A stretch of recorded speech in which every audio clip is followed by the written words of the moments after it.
Lord Oben, the druid paused, taking a breath. We got a response from Gwendolyn. Sadly, she says she can't make it. A silence broke amongst the present as they fell into thought. Now they had no reinforcement coming to help with the oncoming onslaught of Bloons. I see, said Oben, his face contorted with grief, disappointment, anger, frustration, and more. It overrode his mind. What could they do against the threat had come to reveal itself. Not too long ago, a new type of Bloon had made an appearance in their ranks, one far more sinister than even the Lich. This one broke the minds of onlookers and corrupted them into slaves. Who or what they serve remains unknown, their effects concentrated on the forest, as if to taunt the natural order the druids wished to protect. While everyone was worried about this new enemy, the Bloons started to relentlessly assault other monkey bastions, slowly but surely depriving the forest of allies, yet strangely the thing that could Bloon can only came from the forest. Gathering all the bravery he could, Oben gave the order, "To your stations, men." Melancholy and a sense of duty imprinted on his words. He knew that they were doomed. That it had come. The spirit of the forest, himself and some other druids, were what's left of their order. Slowly the treehouse emptied. First to go were the brave followers of Wrath, followed by Thunder and last Jungle. By the last rays of light, only Oben and the spirit of the forest were left. My friend, I ask you one last time, listen for a reason we cannot win alone. We must retreat to... You know, I can't tell if Oben's speaking here. Where? You of all people? He took a deep sigh. Suggesting we leave the forest? To what? Shame and dishonor? To end the way of our life? Indignant, he looked in for an answer. To live one more day to fight back. If we stay here, we shall die in vain like. An uncomfortable silence fell upon them. Like the others. Why waste a sacrifice for us and throw ourselves against the enemy? He cried in desperation, speaking rationally on the old friend he once knew. Go, I release thee. His respiration muddied on anger that followed his increasing heart rate. May the Ichor of the woods guide you on this desertion, brother, for I cannot and will not abandon our home to their rubber. Indignant, he pondered to the floor for a few more breaths on the silence. We took an oath. I intend to keep it. You are free now. Tears began forming in both their eyes, disbelief for one and betrayal on the other. The forest no longer needs you, and it will require nothing from you anymore.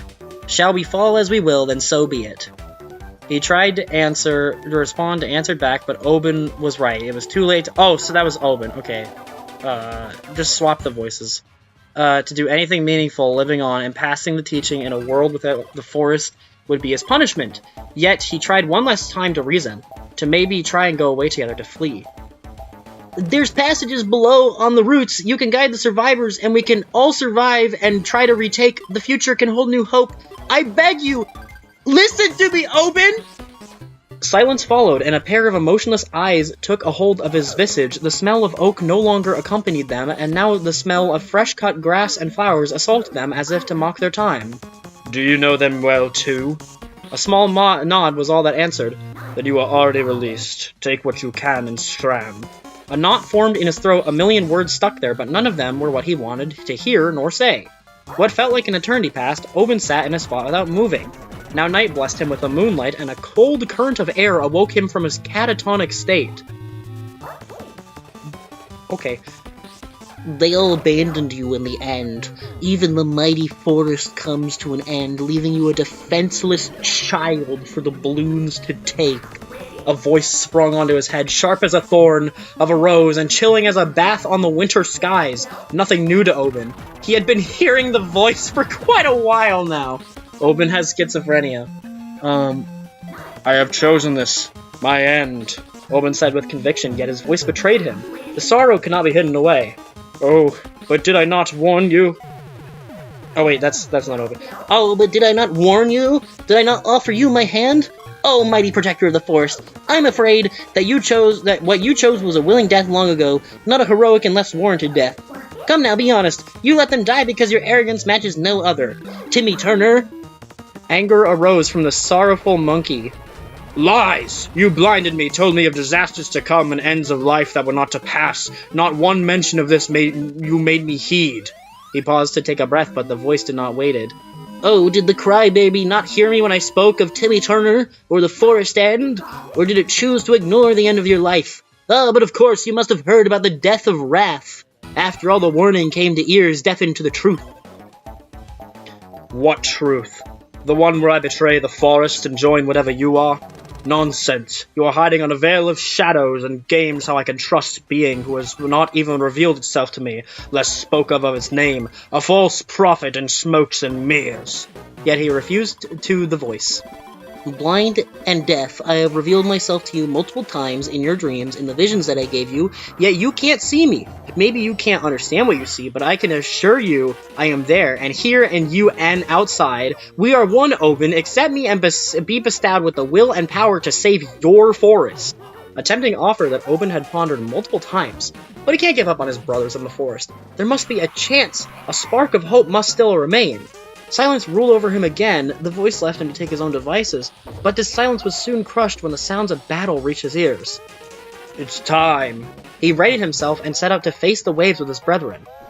Each step he took was a heavy burden on his body and mind, a stretch to the front line, a never-ending path of thorns and burning coal, the visage muddled by Moabs and Bloons, and the defenders that stood valiantly on their graves. Did they have +10 or +15? He gazed upon the battlefield. His assessment was not a good one. Slowly but surely they were losing ground to the oncoming menace. This could not be, he thought, yelling a mighty battle cry to inspire his men. Nature will prevail! We are the wrath and vengeance of the forest! We are the will and executioner of the spirits of the forest! Our fury will be swift and terrible! We are the sword and shield that shall protect the forest! Stand your ground and fight with your heart and soul! Death! Death upon the enemy! Go forth and kill! Reinvigorated, the bulwark started fighting with more ferocity. What the fuck is a bulwark? Thorns flying everywhere, storms contained in section, vines sprouting from the ground, and the wolves were set free to enact the judgment upon the hated enemy. Yet this wasn't enough ferocity, which they fought with could only do so much. Oben was everywhere from the left flank, stopping the advance of ceramic of lead balloons, to the rear, where DDTs tried multiple times to take them by surprise. Bads were becoming more common, and each one popped multiple sacrifices were required. Sprouting walls of trees to stop rushes from the ZOMG was taking a toll on him. There was no end in sight to this assault. The survivors were stretched thinner every second that passed. Oben still was a stalwart, as he made himself appear, stood tall as a reminder of what they fought for. Eventually it was him alone, standing in the middle of multiple Bloons and Moabs, with his fighting spirit broken yet still struggling. The Bloons were only spending small fries to him. The humiliation he felt burned him as much as the grief of losing his friends and comrades. The forest and its spirits, now only holding on to him as the last of the forest. Blood and burning rubber was all he could smell, as his left leg gave up. An unexpected but hoped voice reached his ear. Oben, don't give up now! We are here!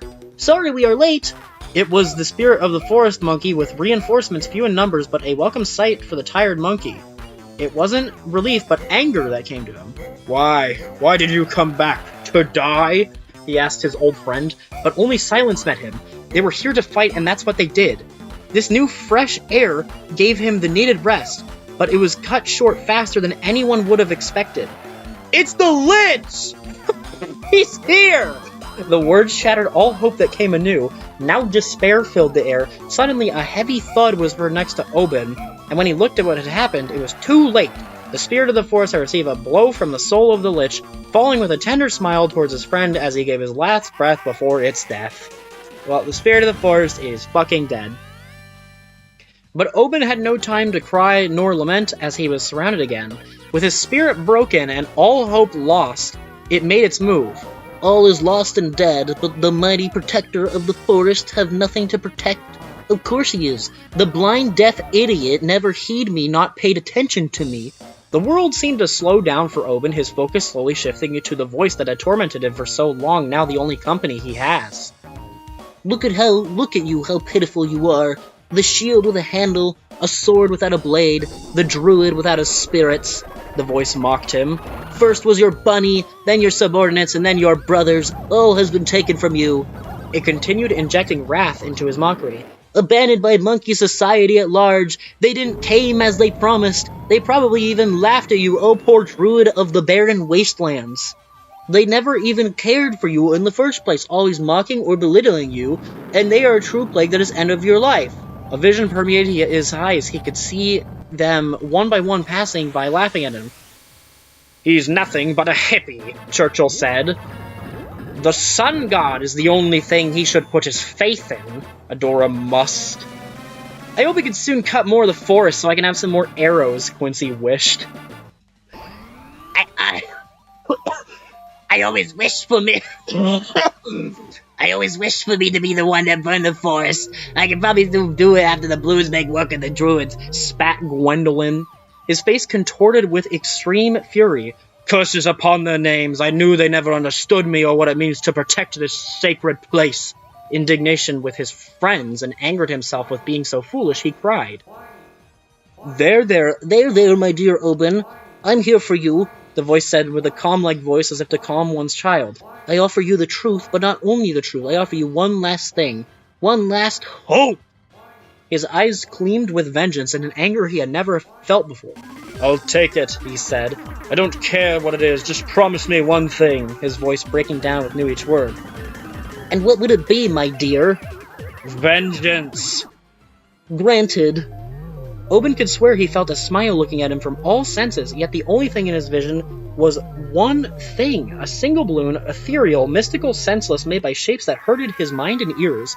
Looking at it was painful, yet inside this balloon there was multiple things moving, as if it was made by flesh. Sometimes it appeared as if it was made by stars in the sky, and sometimes it was made by the endless emptiness that promised to swallow all that exists. Accept me, Oben, and I shall grant you power. Enthralled, he took a step towards the balloon. Vengeance!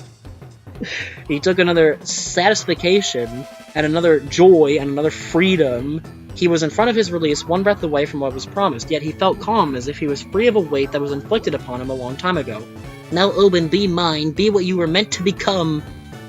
And he walked inside the balloon, embraced it, transformed by it in darkness. His mind twisted and perverted.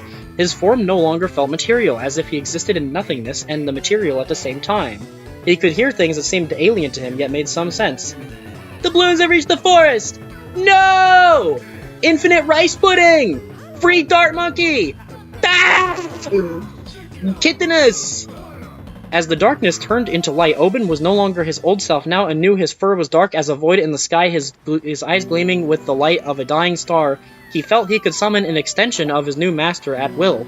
But what he was not expecting, but knew it was the truth of the bodies of his brethren lying around him, all of them including the different aspects of the forest, dead, slaughtered by his own hand, and then he smiled to himself. The end.